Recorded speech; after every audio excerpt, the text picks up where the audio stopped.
Hi, everybody. It's Dan Cerrucci. It's Tuesday night. Lately, I've been here on Tuesday night, either at 8 or 9 o'clock. So here we are again. I'm with my friend Pat Cassio from Rahway. Pat, how are you? I'm doing very well. Nice evening tonight, and we have the Yankee game on as we're talking to you. They're playing the Red Sox. Oh, yes. This is the first game of the playoffs, right? Exciting game. The Yankees are winning 1-0 the top of the seventh.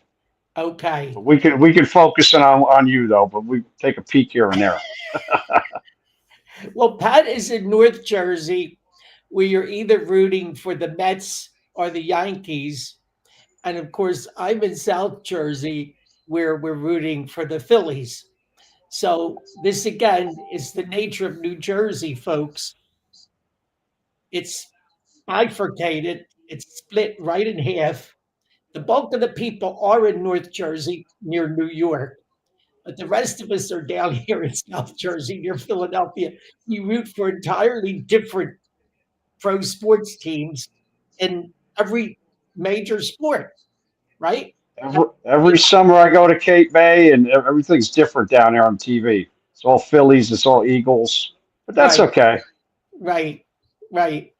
And Pat is not far from New York. Okay, how far are you from New York there in Well, Norway? by train, if you get on a train from Rahway, it's about 40 minutes. By car, probably with traffic, an hour. But yeah, we're Okay, about 20 something miles away. I mean, you could on a clear day, you could see it over there. okay, there you are. Yep. And Pat, I built this chat as a working man's view of the New Jersey gubernatorial race because, Pat, you list yourself as a retired union carpenter, but I happen to know you still do carpentry work, right? Oh yeah. Oh yeah. Well, I retired early. I took the pension early. It's an okay pension. I mean, I could have kept working, but it's a tough business because a lot of guys get hurt. So I didn't want to get hurt. And yeah, I still work. I got to pay the bills, and live. You're living in New Jersey, so you just keep getting hit left and right. Well, if you're So enrolled by Union County and you have some carpentry work that you need done, I know he does an amazing job on banisters, decks, outdoor decks, all kinds of any kind of carpentry work. Make sure you contact Pat Cassio. He's on Facebook and everywhere. He's very Pat. You're very active on social media.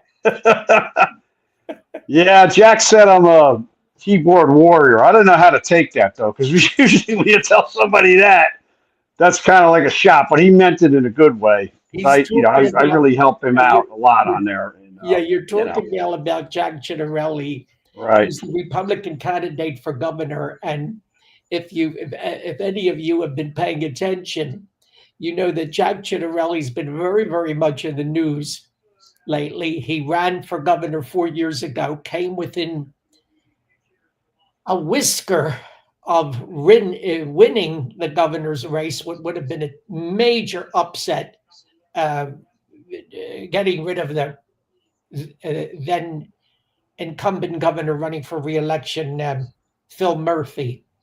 But the thing went on, the counting went on for several days. Murphy eventually prevailed. And when Jack conceded, the day that he conceded the last election, and he was a gentleman, he did concede.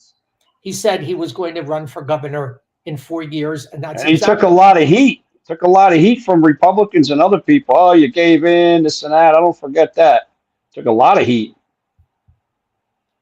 You mean he took a lot of heat for conceding?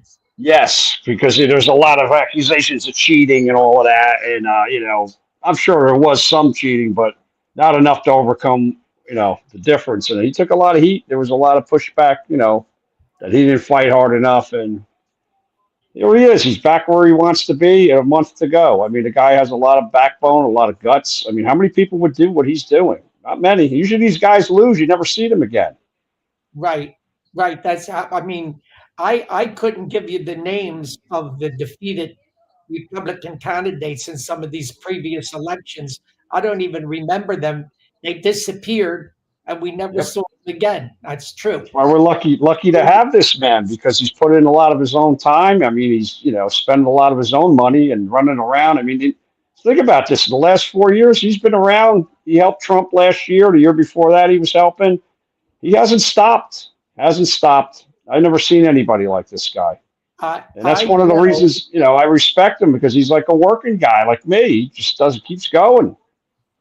I know, Pat, that you have watched this race very closely. Of course, you've been around a while. You've been involved in New Jersey politics. You've seen a lot of races. Have you seen anybody that has worked as hard as Jack Ciattarelli in a campaign?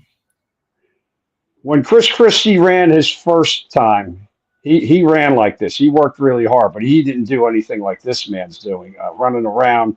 Again, 2 election cycles and hasn't stopped. And he's a team player. He helps other. Christie tried to help here and there, but he didn't help like Jack is. And Jack has been to Rahway, a Democrat-controlled town, 7-1 Democrat. He's been here probably 15 times. He knocked on doors with our candidates last year. He's been here this cycle. He helps other Republican candidates and tickets, and now he's our leader. And no, I haven't seen anybody like this ever. Jim McGreevey was a pretty good hands-on guy. I mean, Jim McGreevey worked pretty hard when he ran in 2001. He was a likable guy running around like this, but not this long. No way. Yeah, Jim McGreevey was a very intense. I always got the feeling he was a very intense, tightly wound guy. Okay. And then, of course, you could say he sort of became unwound. I don't know even how to. Right, but this is a similar race because he lost to Whitman by only 20,000 votes. So he came back 4 years later. Yes. And he beat Brett Schundler. But he had the advantage because he was a Democrat. But he campaigned in a similar way. He liked the crowd. He'd go into the bar, blah, blah, blah. Jack likes diners. He was at a diner this afternoon. My girlfriend's brother lives out in Stewartsville. It's right by Phillipsburg. And I texted him. He says, damn, I missed him. He's right around the corner at the diner. I said, this guy knows every diner in New Jersey. I kid around when I see Jack. You should write a book about the diners. You must know every damn one of them. I have never seen anybody go to so many different towns, boroughs, townships, hamlets, however you want to describe them. He's going from the tiniest town to the inner parts of New Jersey's biggest cities where many Republicans have not ventured in decades. He has been to every corner of the state. I've never seen anything like it. And the interesting thing is, I'm sure, he goes to friendly areas. He has to. But when he shows up in these diners, you don't know who you're going to run into. And that's the difference between him and his opponent. She's getting out there. I'm following her pretty closely, too. I watch what she's doing. She's doing where she has to go, but she's in safe places. She doesn't show up in a place because even when he came to my town, we had him come to a tavern over here. A lot of Democrats around, and we were outside with a band, and then he was going to leave. He's going, no, I'm going to go inside. I was like, I don't know. But he'll go in unfriendly territory, and you don't really see anybody yelling at him, get out of here, because you would never see her do that. No, and that's, I think, going to make the difference of him winning. My country is Mikey Sherrill. She has not covered nearly the amount of ground that he's and it's always safe, scripted stops. What he's done. No. And I believe in any poll you talk about, even going back to 4 years ago, you can't poll that. Even my friend Sal, we always talk about this. We were studying this very closely 4 years ago. Remember, he was trailing in all the polls by a lot 4 years ago. And I kept saying, you can't poll when you go around like he does. You're not going to talk to all those people. Those are uncounted people. There's thousands of them out there. Mm-hmm. So think about this. Not to get into the polls yet, but real simple. Is the guy going to get less votes than he did 4 years ago? Well, he's doing even better than 4 years ago. And that's pretty, that's like a working man's perspective on a simple logical question. Honestly, I mean, I'm asking you as a friend. You think he's going to get less votes than he did 4 years ago? No I way. I don't see that happening. I No. seriously doubt that will happen. One Now, 1.2 million votes he got last time, around that. yeah, Murphy got 1.3. It was like a 70,000 vote spread, something like that, or 80,000 votes. But again, we're talking about the way he works. That's what attracts me to him. He's an educated guy. He's a professional guy, but he's got that working man ethic. He's out there. When he came to the bar where we were at, right, he walks up by himself, had a casual shirt on. He looked like one of us. He didn't look like like Chris Christie would come in 5, 6 guys. He comes in by himself. Now I don't know if that's part of the plan, but it sure works. well, Comes no, walking in like a regular guy. he's very, very approachable. Very And I approachable. believe the secret to his success, he ran as a councilman. He ran as a freeholder, now a commissioner. He ran as assemblyman. So he worked his way up the ladder. So to me, when I ran for office several times, I mean, it's almost like he's knocking on doors, but he's doing it on a statewide level. He knows how you got to win. He's done it. And that's how you do it. He's meeting people where they're at, like they like to say.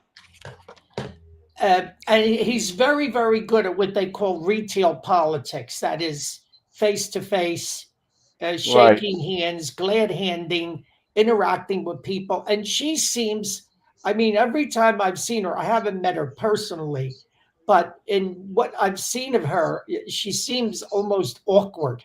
Okay. She doesn't appear to have, let us say, a lot of people skills. Okay. Mikey Sherrill. Now that's why they keep saying she's similar to Kamala. You're hearing that more and more. Oh yeah, that she speaks in these word salads and people can't understand what she's trying to say. She's evasive. She hasn't really given you a plan. She's not telling you what she's going. Jack, enjoying the debate, one of the things that stood out for me was he gave specific answers and specific plans of exactly what he was going to do if elected. Almost too specific, not to knock him, because people start getting a little confused. You start giving details, but that's the beauty of his knowledge. He was in all different levels of New Jersey government. New Jersey government is complicated. You need to know a lot, especially dealing with municipalities and stuff. And he knows, and she doesn't. You could see it. She talks in generalities. She throws platitudes out there. And it's a big difference. And Murphy was the same way when he came in. He's been there a long time, but he didn't have a clue on any of this stuff. And that's important. Christie, when he got in, he brought in a lot of knowledgeable people. Murphy didn't do that, and she'll do the same thing. She'll bring in a bunch of people from the campaign that don't know anything. And I think even quietly, a lot of these mayors that are supporting Jack and these other guys, they know that. They know that this state is mismanaged. And they might not tell you flat out that they want a Republican, but they're not going to be afraid if Jack wins. He's not going to hurt anybody. He's probably going to help them. You know what I mean? Yeah, yeah. And of course, there's the factor that she's from out of state. She was born and raised apparently in Virginia. Murphy is from Massachusetts. Corzine was from Missouri. The Democrats. Yeah, but I got to tell you one important point, an important historical thing that came up last Thursday. We all know Joanne Chesimard, the terrible woman that was part in the murder of the state trooper, assassination of the state trooper. So this is a little insight to Cheryl. This woman died on Thursday. It was announced through our State Department. The governor made an announcement. So Murphy put out a very respectful statement, the proper statement, calling this woman out for what she was, the state police. Everything was done the proper way. One of the most wanted, vicious criminal in the history of the state of New Jersey. Jack put out a statement. Everybody put out statements. Cheryl never put out a statement, never said a word. And my theory is very simple. You're not from New Jersey. This didn't mean anything to you. Anyone that was around, I was a little kid when this happened, it was just a horrible killing. She was a terrible person.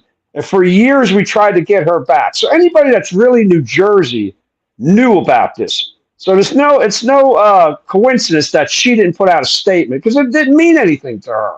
I was really bothered by that because first of all, she's probably got a lot of leftists around her circle who look at this woman as a hero. We had Yes. officials in the, Yes. we had a couple of assemblywomen and a few kooks in a Plainfield council that put out statements praising this woman. So I believe that Cheryl has people like that around her. That's problem number one. It's a Problem number two, anybody that lives in New Jersey all this time knew who this woman was and what this meant. And not a word from someone that could be our next governor, not a peep. This was, I mean, talk about political violence. This was a long time ago, several decades ago. Joanne Chesimard, who was part of a radical Black Liberation Army. Black Liberation Group, murdered a New Jersey state trooper, was convicted, as I understand it, went to jail and then escaped from jail. Yes. Escaped from jail and eventually got to Cuba, where she lived the rest of her life. Right. Changed her name. Would not deport her to the United States, extradite her, whatever you want to call it. Everybody tried. They couldn't get her back. And we tried. But in the leftist groups, this woman is looked at as a hero. Yes. Yes. But the insidious thing about this that really a lot of people don't know, maybe some people do, he was murdered with his own gun. What happened was they had robbed banks and stuff. You know, this was in the early 70s, the revolutionaries and stuff. So they pulled her over. There was a big shootout. So Trooper Forrester, a young Vietnam veteran, by the way, was shot. He was wounded on the ground. And I know this for a fact from law enforcement guys I know. They took his gun and shot him in the head. And they murdered that poor man as he was dying on the ground. They killed him. That's why the state police, you talk to any of these guys, they were very, very sensitive when it comes to this poor man's death. Well, the state Fraternal Order of Police have endorsed Jack. Right. But that just shows you that someone from New Jersey doesn't understand something like this. That was a little bit of a big insight. Disgraceful. She would never say a word. Absolutely disgraceful. The silence is, as they say, the silence is deafening. Pat, let's talk about the polls, some of the latest polls that came out. Now, I just want to say overall, these polls have ranged from an internal poll of Jack's campaign that showed him up 1%, polls that have shown Mikey Sherrill up 2 or 3%, which is basically a tie, and recent polls that have shown her up 8%. So tell us about them. So we saw the Quinnipiac poll a couple of weeks ago, which is a liberal outfit. They were off a lot last year. They had her up 8. And then a couple of weeks went by, and then the Jack internal poll popped out, and he uses a Trump's pollster. And he's using some reliable guys, so they had him up by 1. And then the Emerson poll, which was very reliable last year, came out last Thursday, and that was a tie. So tonight I was chatting with my friend Sal, and lo and behold, Brett Baer has the report. You know, the third story of his report at 6 o'clock, the New Jersey governor's race. You know, national news. The Fox poll has her up 9.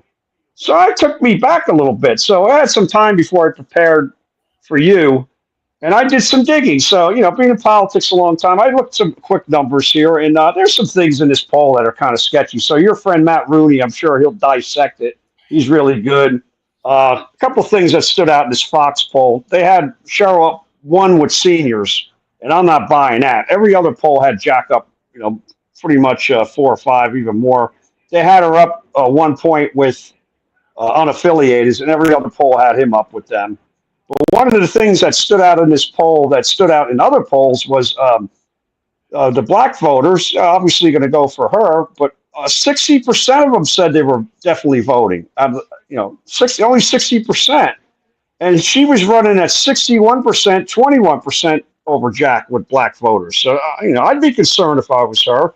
And the Hispanic voters had her up 54-30. So that's not a big thing. But the thing that stood out the most, and again, Matt Rooney showed this, enthusiasm Jack was up 51% to 40%. So that's a number to keep in mind. The enthusiasm gap. Yes. So there was another poll that hit tonight from Qantas Insights. So I'm like, who are they? Well, they're pretty legitimate.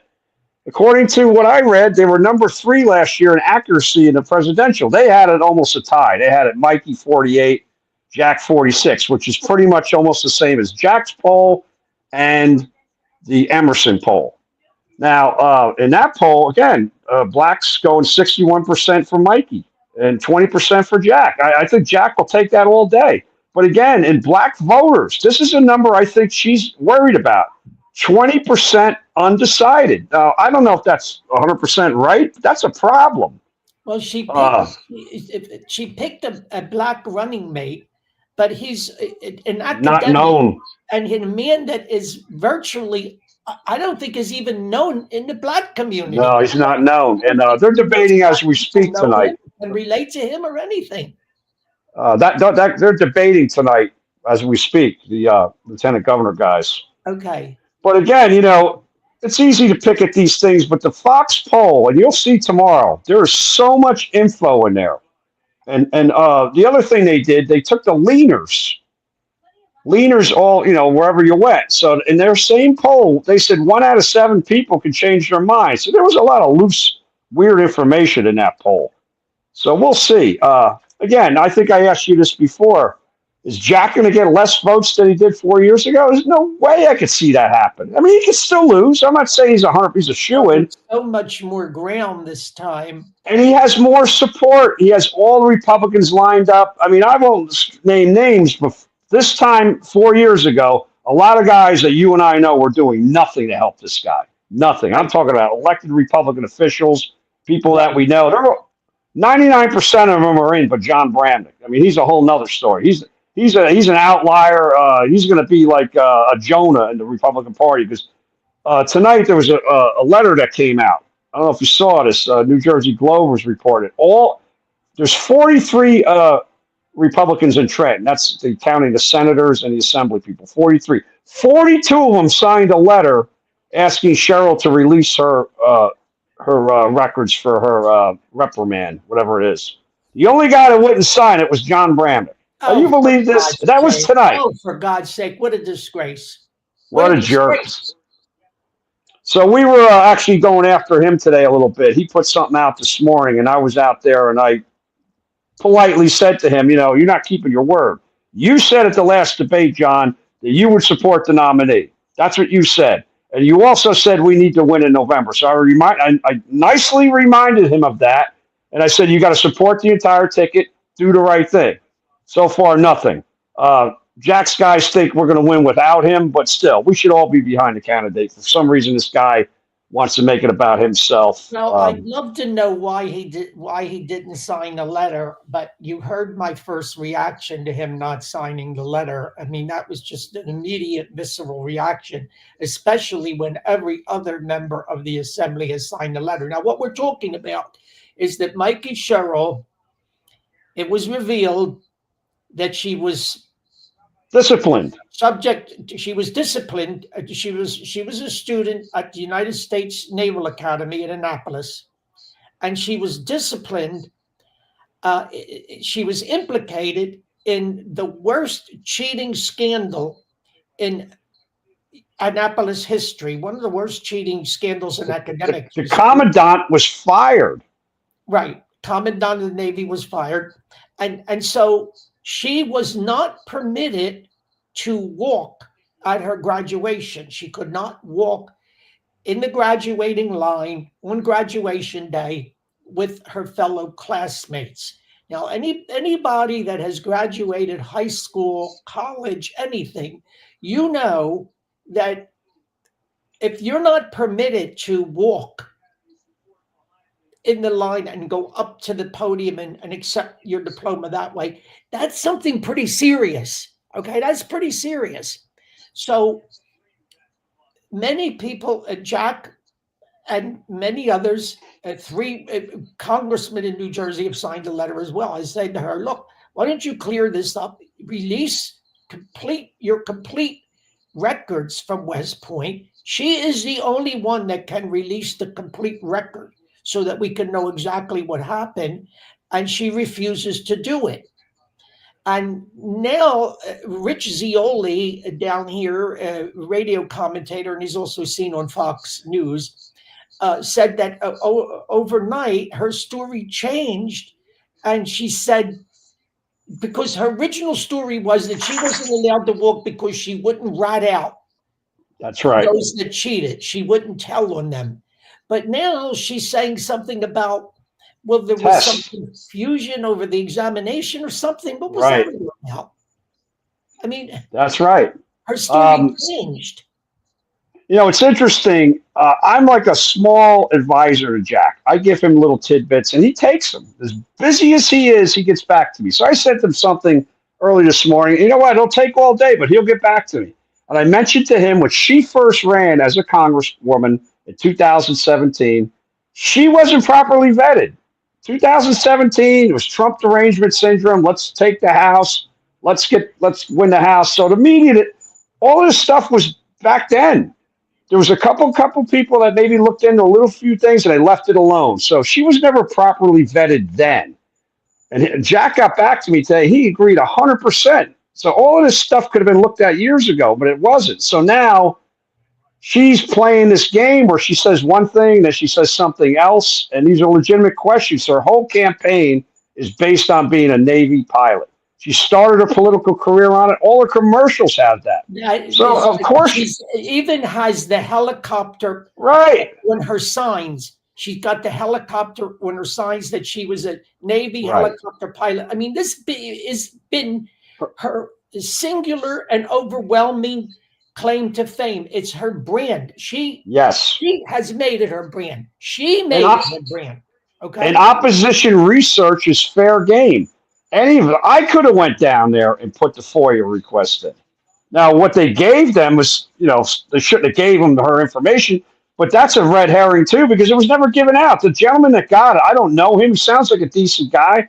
He said he was even upset. I don't want to see that stuff. So again, my theory on that is, he got the information perfectly legally through the Freedom of Information. Right. Okay.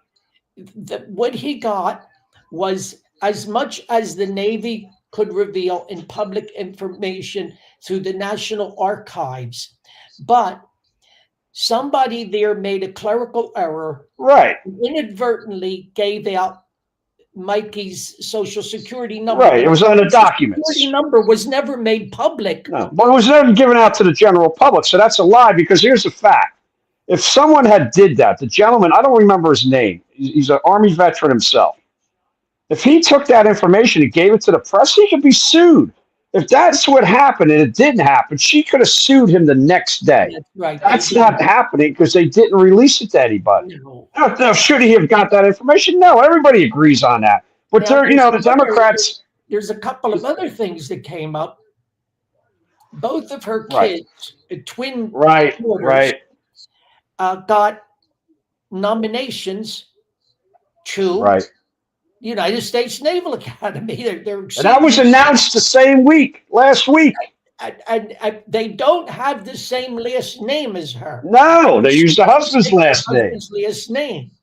So she was congratulating the kids from her district who got nominations. In a news article in her district. Yes, and she listed her own daughters without revealing, mind you, that's kind of strange. Without revealing that these were her daughters. In the middle of a governor's race, she didn't think that would have been perfectly fine if she would have said, and my own two children, congratulations. That would have been the end of it. I mean, people would say, but it's like she was trying to hide it. It just looked that way. And right or wrong. I mean, that the daughters were not nominated by her. Booker and the appearance and impropriety. So they went through the two United States senators. I guess one went to Cory Booker, and the other one went to the fill-in guy, Hemler, whatever his name was. He was a fill-in guy, senator, right? And that's fine. And And so, but wait a minute, but they're fellow Democrats in Right, Congress, okay, with Mikey Sherrill. They're fellow. right. I'm sure But at that least she did that. At least she did that way. so they nominated her. Yes. Now, no pro quo, no wink. I mean, all right, we'll take her face value, but why? It just gives the impression you were trying to hide it. It was announced the same week as everything else that went on last week. That's what I don't understand. You were in the middle of a governor's race. Terrible, No one thought that this might be a problem. It's just bad judgment. Well, two other things. Her husband was sort of implicated in the Navy Right, cheating scandal. He was allowed to walk, but he was kind of implicated himself in the cheating scandal. right. And then it came out that she received substantial contribution from someone who has ties to communist China. That was yesterday. That one hasn't. These things take a couple of days. That'll be bubbling up tomorrow. I saw that last night. Everyone's still trying to figure out the other stuff. This will hit in another day or two. Because the New York Post has been pretty good digging on this stuff. They're like a little dog. They're on their leg. They're not letting go. And her campaign spokesman went nuts last night on Jack. He used some vicious language. Jack didn't go to the media with this. New Jersey Globe was the one who broke these stories. Right, New Jersey. It wasn't like Jack's campaign made an announcement. What's that? An online publication, New Jersey Right. Globe. But it wasn't like Jack's campaign announced we have the paperwork and she didn't do the right thing. She didn't walk. New Jersey Globe broke the story. Okay. So the Democrats are real good at playing a victim. She's running around today. Oh, there should be a criminal investigation. Trump leaked my Social Security number. I mean, that's pretty much what they're saying. It was a low-level clerk. I'm sure the person feels terrible. They're probably going to lose their job. And it went nowhere. No one got the Social Security number. No one saw it, but the one guy, he probably, covered it up. He didn't hand it to anybody. It's a joke. Because if somebody did, I'll say it again, they'd be sued. Right. But give them a nice melodramatic story and they'll run with it. Trump leaked my documents. Yeah, he picked up the phone and called the clerk. Yeah, give it to him. So that's what they're saying. Now you're in a heavily Democratic area there. Oh yeah. County. Do you see this sort of thing that would lead you to believe that Jack is going to do much better there than a Republican usually does? I would say our chairman, Carlos Santos, probably the hardest working chairman in the state. He's been there a year and a half, and he's just killing it. He's going all over the place. He's going into Elizabeth, and by the way, Elizabeth, I think, is the third largest city in New Jersey. Jack is meeting in Elizabeth in a couple of weeks, so he's in Elizabeth. Big Democrat community that Trump did quite well in. I was in Westfield today. There's a lot of activity in Westfield for the Democrats, a lot of enthusiasm, but it fits the profile. More of the white liberal voters. In my city, which is 40% minority, hardly any action. A couple people have a sign up here and there. The Democrat Party has basically done hardly anything. A funny, quick story. Jack was visiting with the realtors yesterday. He took a picture of our Democrat mayor's wife. Now, I think it was just a nice picture, but the Democrat mayor of Rahway, his wife was in a picture with Jack yesterday. So you got to wonder. The Linden mayor, who's a staunch Democrat, he's not doing much for Cheryl. He's actually said some things about her. I'm not big on a helicopter pilot, quote. That's what he said. I just don't see a lot of action. Now, they'll get the union guys out. They'll be doing a lot the next couple of weeks like they always do. But I think these polls are showing it. The enthusiasm with minorities is not there. I mean, unless they can drive up the enthusiasm the next couple of weeks, I think they got a problem. I really do. We've got basically about 35 days to go. Jack has peeled off some union support, right? Yes, operating engineers, the bricklayers, carpenters union. My union went for her, but I think a lot of the members like him. I think it's going to be some of the same stuff that we always see. But I think when you have a guy like Carlos Santos, legitimately working in Elizabeth, he's doing the Scott Pressler thing. Registering people to vote. According to Carlos, he registered 120 people over the weekend. He had a Charlie Kirk event last night in Kenilworth, and he had Mike Crispy as the lead speaker and a couple other people. He had about 130 people out last night. This man is going into areas that we never go into. Elizabeth, Hillside, Union, which is a pretty big municipality. And last time we underperformed in Union County. Jack got 37% of the vote. In a county, that has Bill Palatucci, Tom Kane, John Bramnick, all these big players have really delivered 37% of the vote. So a couple weeks ago at headquarters, we have to bump that up to 42% according to Carlos, and Jack wins. So can Jack improve? So can Jack improve himself in Union County?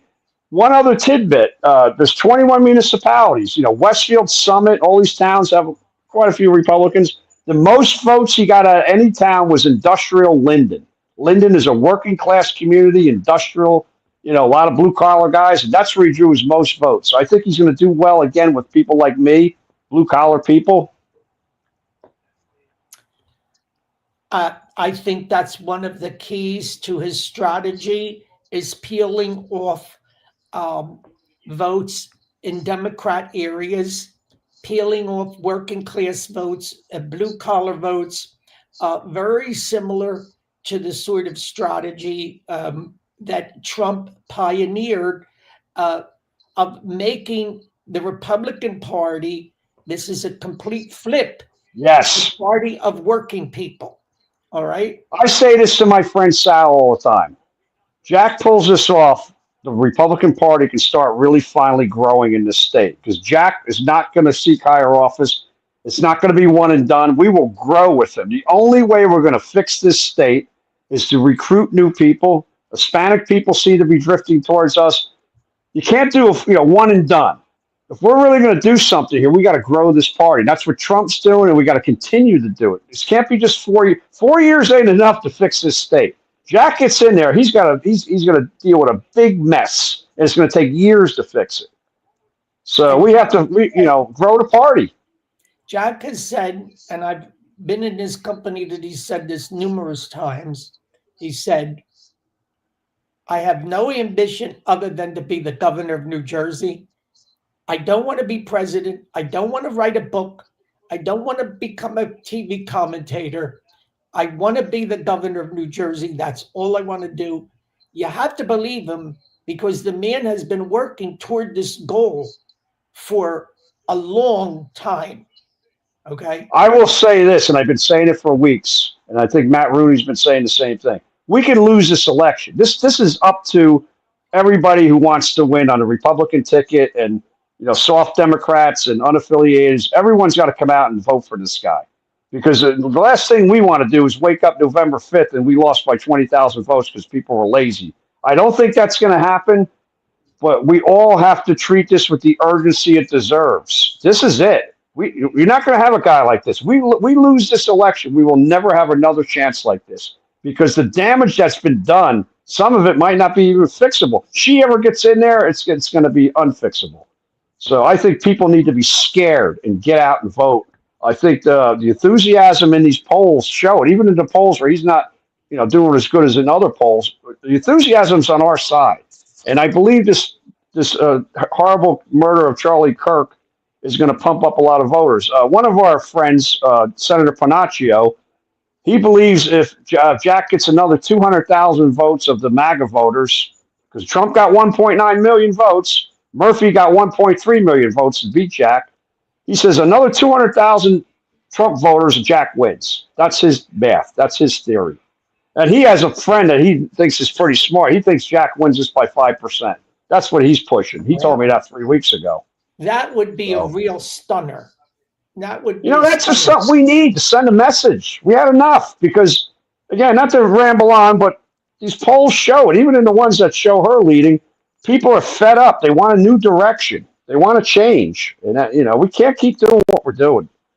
It seems to me that if he won by 5%, he would bring in a lot of members of the General Assembly, the Assembly being the lower house of the New Jersey State Legislature, in which every Assembly seat is up for re-election this year, or election or re-election.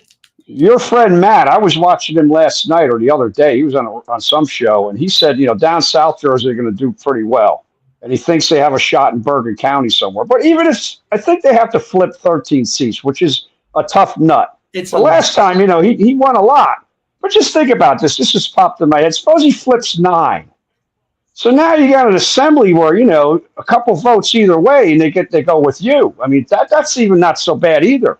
Last Where you time flip he a couple, flipped 7 seats. Jack, I right? think But last suppose he time flips. they flipped 7. Suppose he flips 7 or 8. So now you got an assembly controlled by the Democrats by only a few votes. Now you got a shot of flipping a couple of them when you have your votes because not to get too far ahead of ourselves, but he gets in there. He's going to have a different style than Christie. He's going to have to work with these Democrats, and he's going to have to get their vote. How he's going to do that, I don't know. But I mean, what I'm saying? It's going to be hard. It is going to be hard, but I would remind you, Patrick, that the governor of New Jersey has enormous power. In fact, under the New Jersey state constitution, the way it is configured, the governor of New Jersey is the most powerful governor in America. He has Right. been called an American Caesar, okay? An enormous amount of power is ceded under the state constitution to the governor. So We that, certainly saw that during COVID. Murphy wasn't afraid to use it. yes, yes. And that power can be effectively used as a leverage with the state legislature. And Christie was quite good at this, at getting a Right. number of his. Oh, he used to get his way all the time till Bridgegate hit. Yeah, Christie He got used to outsmart them every time. He'd always Yes. get his way, and then then the thing fell apart on him. But again, like I said, this can't be a one-term thing. He gets in, we have to succeed. We have to grow the party, make things better, and show them that we can govern. Because they've had it their way for a long time, 25 years. And then when you say that, well, you had the governorship, doesn't matter. You guys controlled Trenton for 25 years. The damage was done under you guys.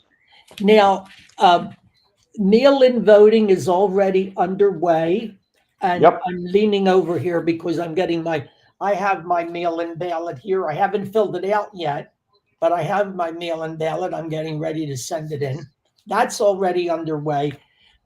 Early voting starts very soon. I got a thing over here. I think I said October 25th.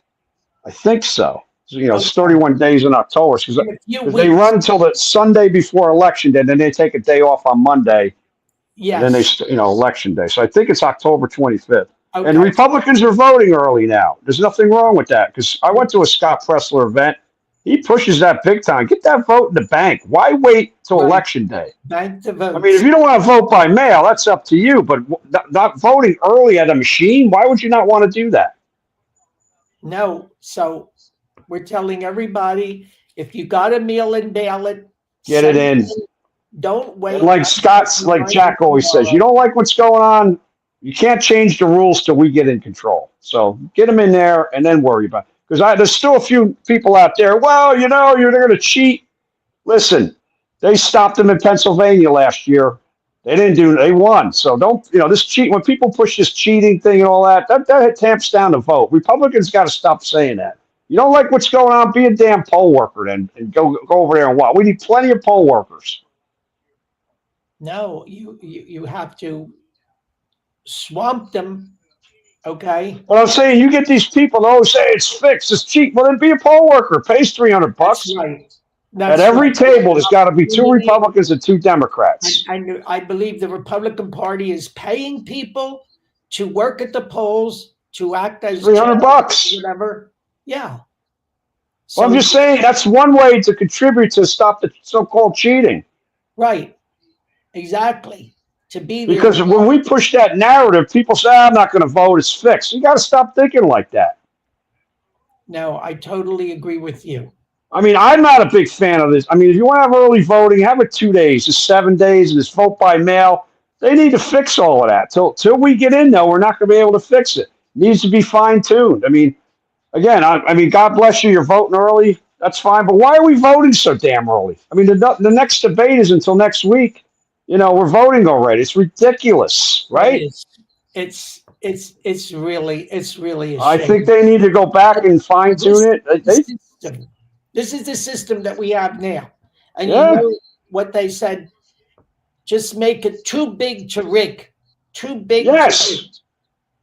And you Okay. can't change nothing until you get in there. But we have, a pretty good group in New Jersey that likes, we're going to get cheated. We're going to get, you know what? We got people on every election board in all 21 counties. There's got whatever, like in a Union County, there's 6 commissioners, 3 Republicans, 3 Democrats. It's like that every county. You don't like what's going on? Volunteer down there, count the vote by mail ballots. Because I get annoyed. They always say, "Oh, Bergen County had a whole bunch of votes come in." Well, I think you and I were texting that night, and I saw it pop up. Well, what are they supposed to do? Not add them in? They made it sound like they found out 80,000 votes somewhere. Those were vote by mail ballots that got added on at the end of the night. So that's how they do it. I mean, I don't know when they're supposed to add it on. They made it sound like they found these somewhere. No, it was ridiculous. It's not what happened. Well, Pat, we are 45 minutes into this. I think it's been a good Great conversation. I enjoyed it. I want you to get back to your baseball game. Yeah, it's a tight game here. Yankees are losing 2-1, but they won't give up, just like we don't give up. Absolutely. And, I'm not a big sports fan, but if I had to pick a team, I would pick the Yankees. Well, your Phillies got a #1 seed, so they get a couple days off now. Of course, I'm still rooting for the Phillies. Yeah, but I'm saying the Phillies have a pretty good team, so you might see them in the World Series, and who knows? Maybe it'll be them and the Yankees. Wouldn't that be something? But we want to see Jack in the governor's seat. We want to see some assembly seats. We have like high hopes here. I think we really do, and feel pretty good about it. It's going to be tough, but I think we're going to pull this out. All right. I hope we get the chance to talk again before the election. Oh, I'm sure we will. We will. And this is, by the way, this is live on Facebook. It's on my LinkedIn page. It's on YouTube. And I'm going to set it for public dissemination.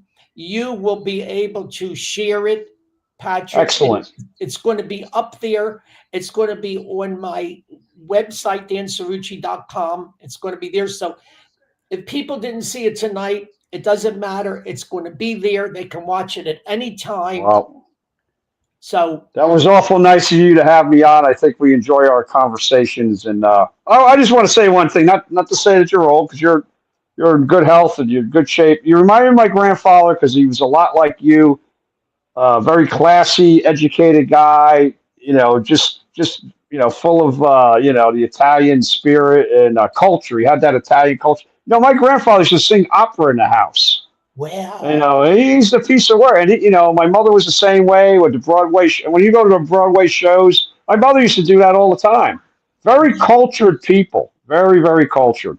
My mother's family. You were very fortunate. I do not go around singing opera, but I was never. But I'm saying my grandfather was a good conversationalist like you are, and he brought a lot to a conversation. I mean, real quick, he'd take us fishing, right? The next thing you know, he's talking to everybody. Anybody who was there, he just loved good conversationalist. He wasn't like a guy that would annoy. He really brought something to the table, And I'm named after him, so. That's wonderful. And it's wonderful that you have those memories. I hope that I think my children have. I hope they have fun. Well, you're a pleasure to talk to. I always learn something. You're just a nice gentleman, and you educate people. You do a good service with these interviews. Thank you, Patrick. It's been great chatting with you. All right. Have a good evening. All right. God bless. We'll talk soon. Good night. Bye.